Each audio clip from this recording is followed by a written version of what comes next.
चलिए आइए अब हम लोग पढ़ते हैं 17.2.3 इम्पोर्टेंस ऑफ फाइनेंशियल प्लानिंग के बारे में।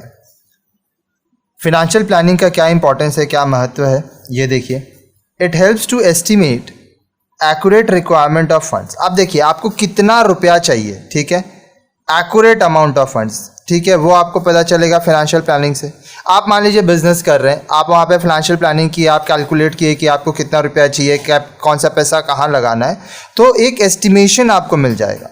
अब ये क्यों ज़रूरी है? मान लीजिए आपको बिजनेस में 5 लाख का रिक्वायरमेंट है, ठीक है, और आप बाज़ार से 7 लाख रुपया ले लिए, तो इस केस में क्या होगा, 2 लाख रुपया आपका एक्स्ट्रा है जो कि आपका वेस्ट ऑफ मनी है, ठीक है, क्योंकि आपको इसके ऊपर इंटरेस्ट देना है। अब मान लीजिए आपको 5 लाख का ज़रूरत है, आप बाज़ार से 4 लाख ही लिए, तो इस केस में क्या होगा, आपका लॉस होगा, क्योंकि आपको जितना ज़रूरत था उतना फंड आप अरेंज नहीं कर पाए।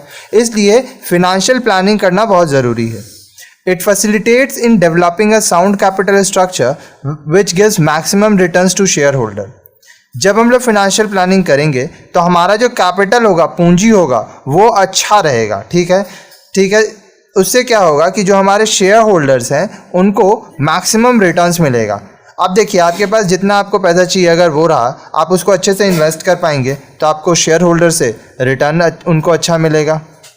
It helps in proper utilisation of funds. अब आपके पास जितना रुपया भी है आप उसको सही से इस्तेमाल कर पाएंगे अगर आप अच्छे से फाइनेंशियल प्लानिंग करेंगे। It tries to avoid the shortage of funds and surplus of fund. अब देखिए ये चीज़ जो हम समझाए, इस केस में क्या है, पैसा कम हो जा रहा है, चाहिए 5 लाख, आपके पास 4 लाख ही अगर अरेंज हुआ तो शॉर्टेज ऑफ फंड हुआ। अगर आपको 5 लाख चाहिए था और आप 7 लाख मैनेज कर लिए कहीं से, तो आपके पास सरप्लस ऑफ फंड हो गया। It provides policies and procedures for coordinating different departments of an enterprise.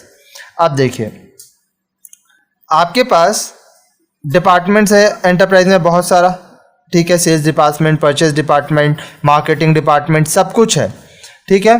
तो क्या क्या पॉलिसीज़ होगा, कैसे कोऑर्डिनेट करना है, प्रोसीजर्स क्या क्या होगा, वो आप फाइनेंशियल प्लानिंग में देखेंगे।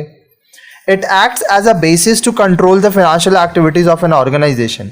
किसी ऑर्गेनाइजेशन का क्या फाइनेंशियल एक्टिविटी है, वो किस तरह से पैसे का इस्तेमाल करती है, ये हम लोग फाइनेंशियल प्लानिंग में देखते हैं और इससे वह नियंत्रण में रहता है।